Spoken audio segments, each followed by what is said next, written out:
up on the list, how millennials are making your life better, starting with your credit cards. Plus, sweet on suds? Check out these fun and tasty dishes made with your favorite brew. But first, save big bucks in August. How to get the best bargains on must-have items. That's at the top of our list right now.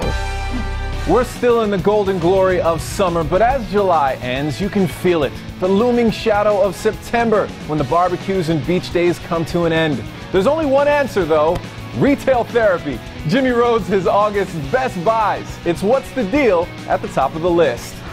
Ready? Okay. There's a best time to buy everything, so I checked in with Kyle James from Rather Be Shopping for what to buy in August. As we enter August, there's some great ways to save on products that stores maybe are trying to get rid of, as well as some really good back-to-school savings. First up in August, shop the end-of-season sales. Think anything outdoor, especially big stuff that retailers don't want to store until next spring or next summer. If you're in the market and if you have room to store it, August is a great time to buy. Because come December, you don't want to be scraping your windshield in the driveway while summer patio furniture mocks you from the garage. Think your big box stores, Home Depot, Lowe's. You typically find 30–40% off patio furniture. Barbecues, I've seen them up to 50% off your name brands. They want to get rid of that stuff, they're going to mark it down big time. Add lawnmowers to the list of big stuff, and don't forget smaller end-of-season items like summer clothes and swimwear.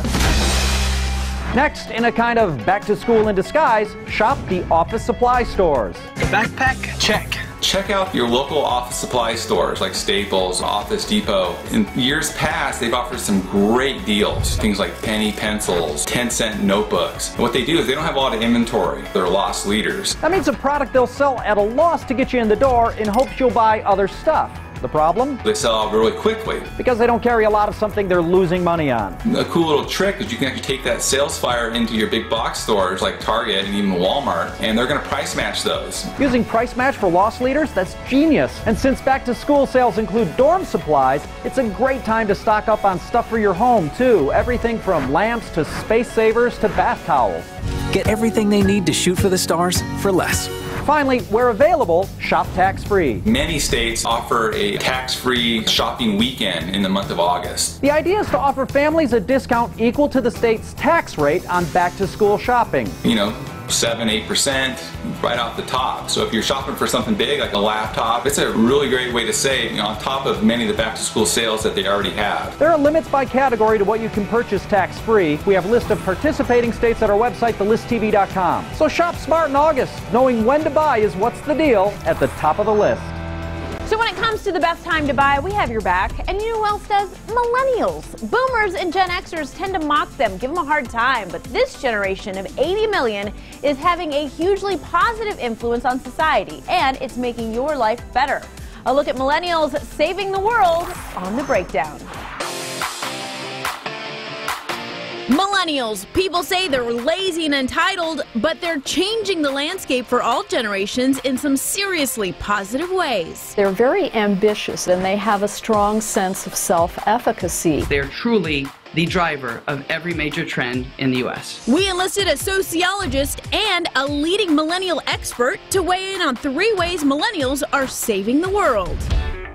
And at number 1, millennials are changing the credit card industry. So millennials said, look, we're not going to use credit cards. We're going to use what our parents told us, which are debit cards. And by not choosing credit cards, it's put tremendous pressure on the credit card companies to actually improve the offers they use to get people to use their credit cards. They're very interested in travel and having new experiences. Creditors have to work for their business, so they've started to offer extra perks like travel bonuses. It's actually made credit cards more useful for every generation because it's made them more rewarding.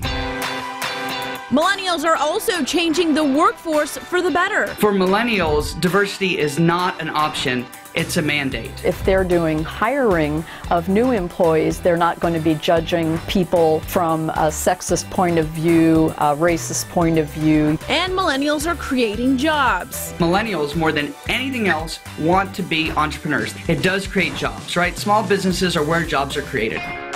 And finally, millennials are changing the housing industry. The idea of having a certain type of house, I don't think they view that as goals of such importance as maybe previous generations did. I want to live in places that I can afford, which might mean locations in the outside of a city or even the interior of a city where other people don't necessarily want to live. And the effect on that is over time, you'll see better schools, property values will increase. Millennials breaking the mold is what's on the breakdown.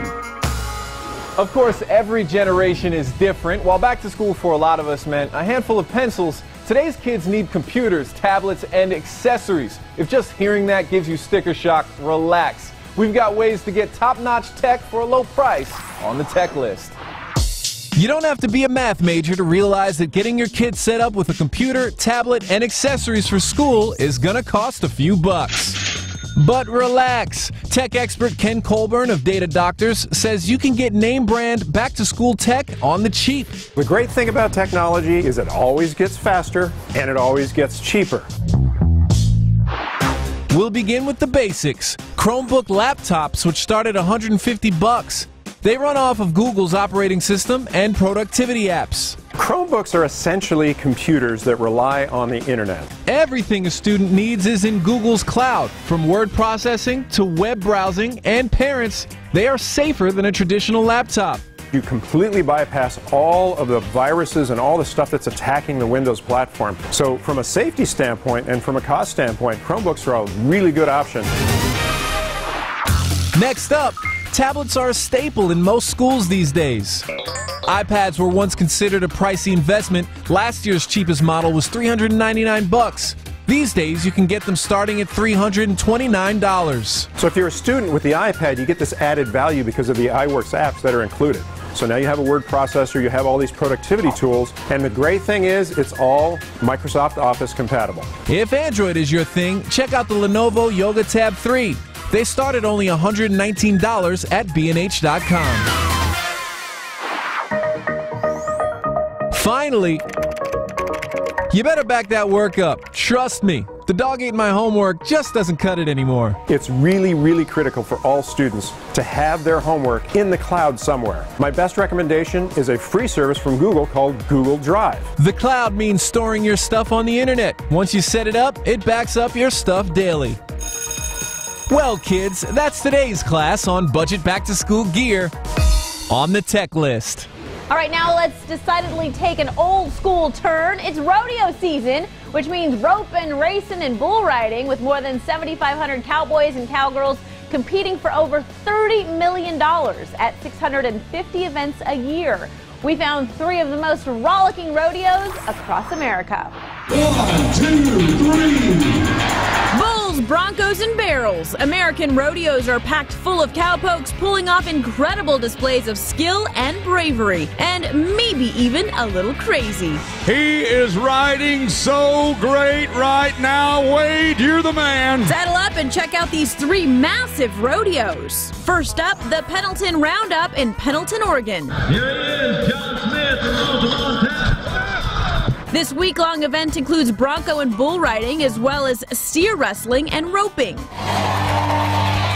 Visitors are also treated to a Native American pageant and a teepee village full of dancing and craft goods vendors. Our next rodeo, the Wrangler National Finals, gallops into Las Vegas, Nevada. Knows him and he loves him because he's a bucker. 120 contestants, top-notch team roping, barrel racing, and steer wrestling. And, of course, intense buck and bull riding. Attaboy, Sage, attaboy! Along with all the rodeo favorites, this 9-day event also features a cowboy Christmas convention with 350 vendors. And, of course, you can't miss the Junior National Finals. Heartfelt tip of the resist ball. Cowboys, let's ride! And our third favorite rodeo, the Houston Livestock Show and Rodeo. This is a 3-week-long extravaganza of livestock rodeo, Western heritage, and music. 2.5 million people have visited the event since it began in 1932, making this the biggest rodeo and livestock show in the world. So listen, what does this mean to you right now? What are you feeling? Oh, it's just awesome. I mean, this means everything to me. And of course, it wouldn't be Texas if there wasn't a world-class barbecue competition. If it can be cooked, if it tastes good, they're submitting it. And we'll be eating it. Roping, racing, and riding off into the sunset across America. And from Broncos to brewskis, while people think of beer as just a beverage, more and more chefs are using it as an ingredient that can add depth and complexity to food. There are some great beer recipes bubbling up, and Lindsey Granger has 3 on the lowdown. We've all heard of beer canned chicken and beer battered fish, but Christopher Brugman, executive sous chef at Mountain Shadows Resort, is shaking it up with 3 unusual beer recipes. First up, beer cheddar cornbread. How did you decide what beer goes in this one? This is probably my favorite beer. This is a Lagunitas India Pale Ale. It's lighter, it's not super dark, but it's got a lot of really deep flavor profiles. For me, I thought that would play really well with the cornbread. First, mix your wet ingredients, eggs, butter, milk, sour cream, and beer. Then mix the dry ones in a separate bowl. And there's a good reason for this. It'll allow it for not to get too clumpy, and you don't want to deflate this. Add bacon, top with cheddar, and pop it in the oven. It's got a lot of flavor, and then can't forget the bacon, right? Right. I mean, the bacon's the key. Next level. It's always good with bacon. Next up, spicy beer shrimp. We're going to start with a little of the blended oil. Next, saute your onions, then add some salt to the mix. You want to try this? Grab a little bit. Just give it a little toss. Perfect. Then add a spicy Asian dressing called sambal, tomato paste, and beer. For this recipe, we're using a grapefruit-flavored beer. So I thought this would pair really well with the shrimp. We have a lot of heat, and so I thought to offset that, we'll use a little bit something with a little bit of citrus notes to it. It's going to want to get everything nice and combined. The beer is going to start to foam up a little bit. It's going to start to cook off. All that alcohol is going to evaporate, and you're going to be left with all this really, really beautiful flavor. Then just cook your shrimp for 3 minutes on each side. There's a depth of flavor in there that's really, really big and bold, but it's also easy to make too. And the final and most unusual dish, biramisu. Instead of dipping your wafers in espresso, you dip them in beer. The full biramisu recipe is on our website now, but just note it takes 24 hours to complete because the custard needs to be refrigerated overnight. And if you can't get far, like I probably wouldn't, you can just keep dipping these and eating them. Just dip them and eat it, and that can be dessert too. And then you got your beer, and then just, you know what? Forget the tiramisu. But if you can brave the kitchen, it's well worth it. Bizarre twist on your brew. The best shrimp I've ever had. It's good, right? On the lowdown. Get this. Allstate began in 1925 and they made tires. See the heartwarming story of how Allstate reunited a brother and sister with their deceased father. Plus, $725 is how much the average family spends on back-to-school supplies. Everything you never knew about heading back to school. And a list of countries who walk the least. Stay tuned. There's more coming up on the list. The aliens, they're coming to your TV screen, that is. There's a galaxy of sci-fi out there, some scary and some just plain silly. And we're checking it all out on the hot list. Everyone can see us. No need to hide. The first sci-fi show on our list is People of Earth. Bam! The second season of this TBS comedy just kicked off about a group of humans and the silly aliens who have abducted them. He won't shut up. You're so cool. Pack your bags, get out. Be honest, if you're gonna be abducted, it might as well be by these guys. How are you doing? Now, from laughing at the paranormal to trying to track it down, The Low Files is at number 2. So we're going on a search for Sasquatch. This new A&E reality show, which kicks off Wednesday, follows Rob Lowe and his 2 sons as they go on the hunt for the weirdest of weird. That's actually nuts. Oh my God. Throughout the 9 episodes, they'll try to track down aliens and Bigfoots, and maybe they'll find something that'll blow your mind. I mean, if Rob's a believer, maybe we should be too. Deal with it. Even stranger than that show, Stranger Things. Its highly anticipated return is at number 3. Do you know where he is? Hiding. The first season of the hit Netflix show was nominated for 18 Emmy Awards. Now, if you've been on the edge of your seat waiting for season 2, the wait is almost over. Let's engage. 9 new episodes will be available for you to binge watch October 27th, just in time for Halloween. Hey guys, do you see the... Whatever is happening is spreading from this place. Based on the epic trailer set to Michael Jackson's song Thriller, the new season promises lots of strange and spooky occurrences. And finally, to a show that's had many more seasons than Stranger Things, Doctor Who. A new doctor and a new Christmas special is at number 4. I'm the doctor, and I save people. Not for long, there's a new Doctor Who stepping into the iconic role.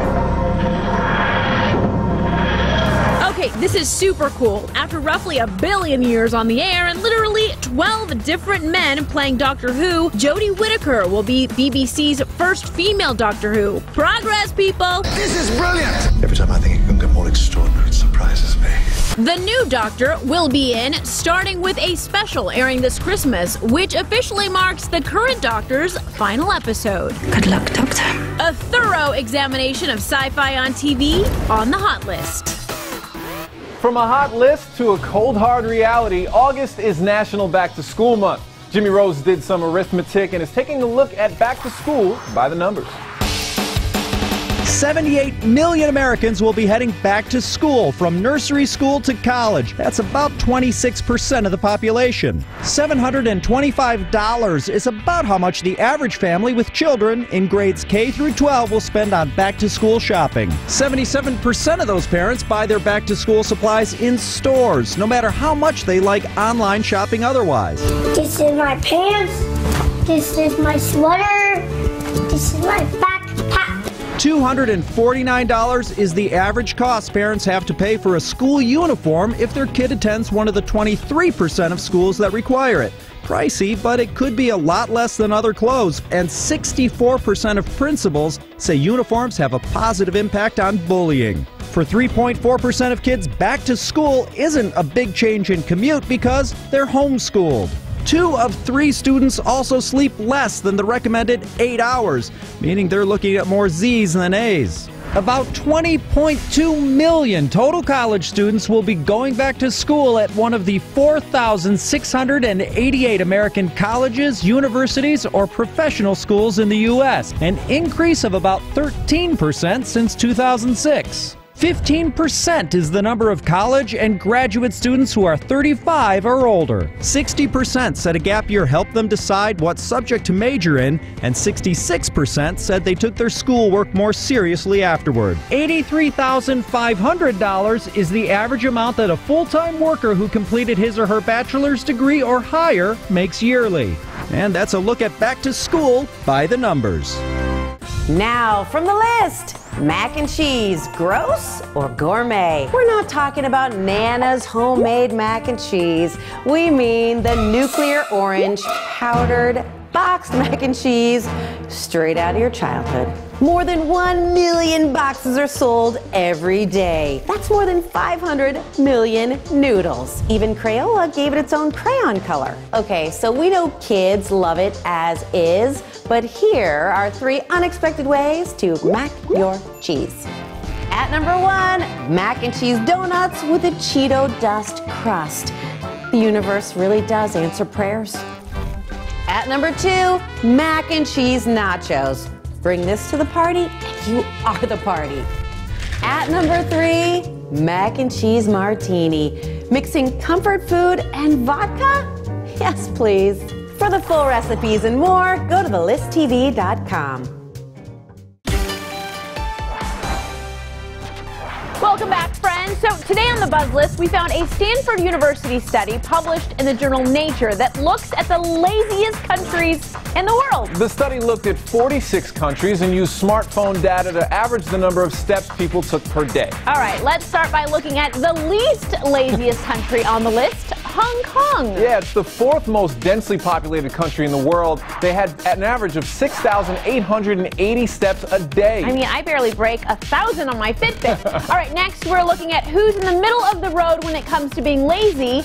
The United States of America. Yeah, the U.S. came in 30th on the list of 46 countries, which makes us I'd say mid-lazy. Mid-lazy, that's right. I thought we'd place a lot lower than the middle, but we earned the ranking by having an average of 4,774 steps. I mean, working it. Do it.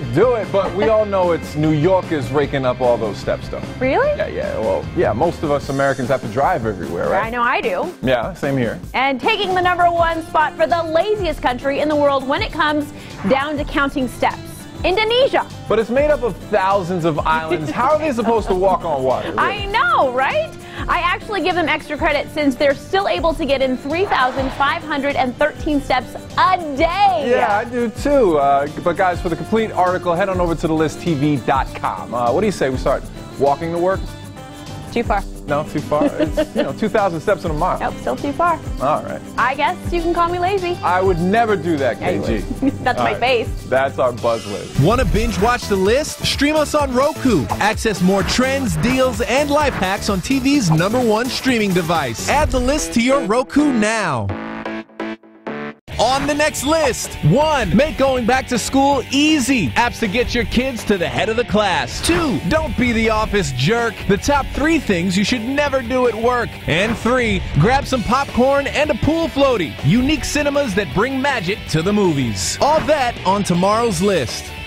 All right, everybody, it's time to grab the tissue box. Imagine having not heard a loved one's voice in 20 years, and then, just like that, there they are. A touching virtual reunion is on the viral list. He was just the best father anybody could ask for. He was a 1 in 10 million. He is Justo Patinella, and though he passed away 23 years ago, his daughter Gina is about to see him again. He runs exactly like my brother. Allstate helped Gina track down this 1971 commercial of his that she had never seen. Then she surprised her brother with it too, right before his wedding. To see the whole tear-jerking video, along with Justo's vintage commercial, head on over to thelisttv.com. I'm gonna watch it a million times. I love it. It's so great. A virtual reunion on the viral list. You know what? For anyone who says technology and advertising make the world cold and heartless, take that. That's right. An incredibly sweet video. Yeah. Thanks so much for watching, everyone. We'll see you again tomorrow.